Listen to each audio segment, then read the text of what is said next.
സദ്യക്കൂട്ടിലെ ഇന്നത്തെ റെസിപ്പി ഒരു easy tasty sambar. Sambar പരിപ്പ് നന്നായി കഴുകി അതിലേക്ക് മുഴുവനെയുള്ള ചെറുള്ളിയും വെളുത്തുള്ളിയും കുറച്ച് കറിവേപ്പിലയും പച്ചമുളകും കുറച്ച് കായും കൂടെ ചേർത്ത് കുക്കറിൽ ഒരു 2 വിസിലിൽ കുക്ക് ചെയ്തെടുക്കുക. പരിപ്പ് വേവിക്കുമ്പോൾ ഉപ്പ് ഞാൻ ചേർക്കാറില്ല. പിന്നീട് നിങ്ങൾക്ക് ഇഷ്ടമുള്ള പച്ചക്കറികളെല്ലാം നമുക്കിതിലേക്ക് ചേർക്കാം.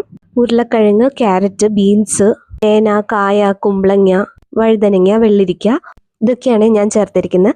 ആവശ്യത്തിന് ഉപ്പിട്ട് ഒരു വിസിൽ. കുറച്ച് പുളിയെടുത്ത് ചെറു ചൂടുവെള്ളത്തിലിട്ട് ഒന്ന് ലയിപ്പിച്ചെടുക്കണം. പിന്നീട് ഒരു ചീഞ്ചട്ടി എടുത്ത് അതിലേക്ക് വെളിച്ചെണ്ണ ഒഴിച്ച് കടുക് ഉലുവ ഇട്ട് പൊട്ടിക്കഴിയുമ്പോൾ ചെറുള്ളിയും വറ്റൽമുളകും കറിവേപ്പിലയിട്ട് ഒന്ന് റോസ്റ്റ് ചെയ്തതിന് ശേഷം പൊടികളായിട്ട് മല്ലിപ്പൊടി, മഞ്ഞൾപ്പൊടി, മുളക് പൊടി, സാമ്പാർ പൊടി ഇതെല്ലാം കൂടെ ചേർത്ത് പൊടികളുടെ പച്ചമണം മാറുന്നവരെ ഒന്ന് റോസ്റ്റ് ചെയ്തെടുക്കാം. ഇതിപ്പോൾ സാമ്പാർ പൊടി ചേർത്തിട്ടുള്ള ഈസി ആയിട്ടുള്ള സാമ്പാറിൻ്റെ റെസിപ്പിയാണ്. വറുത്തര ചേർത്തിട്ടൊക്കെ ചിലർ സാമ്പാർ വെക്കാറുണ്ട്. ഞാനും ഇടയ്ക്ക് അതുപോലെ ട്രൈ ചെയ്യാറുണ്ട്. ഇതിപ്പോൾ ഒരു സിമ്പിൾ റെസിപ്പി. പൊടികളുടെ പച്ചമണം മാറിക്കഴിയുമ്പോൾ നമുക്കതിലേക്ക് മുരിങ്ങാക്കോല്, തക്കാളി, വെണ്ടയ്ക്ക, സവാള ഇതെല്ലാം കൂടെ ചേർത്ത് വഴറ്റിയെടുക്കാം.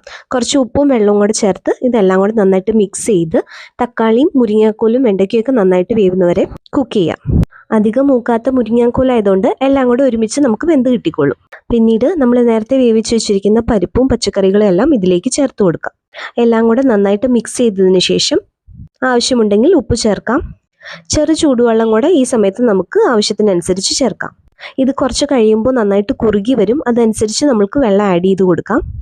എല്ലാം കൂടെ നന്നായി തിളപ്പിച്ചതിന് ശേഷം നമുക്ക് പുളിവെള്ളം ചേർത്ത് കൊടുക്കാം. പുളിവെള്ളം കൂടെ ചേർത്തതിന് ശേഷം ഒന്ന് നന്നായിട്ട് തിളപ്പിച്ചിട്ട് നമുക്ക് ആവശ്യത്തിന് മല്ലിയില ചേർത്ത് കൊടുക്കാം. എനിക്ക് മല്ലിയിലയുടെ ഫ്ലേവർ ഭയങ്കര ഇഷ്ടമാണ്, അതുകൊണ്ട് കുറച്ചധികം ചേർക്കുന്നുണ്ട്.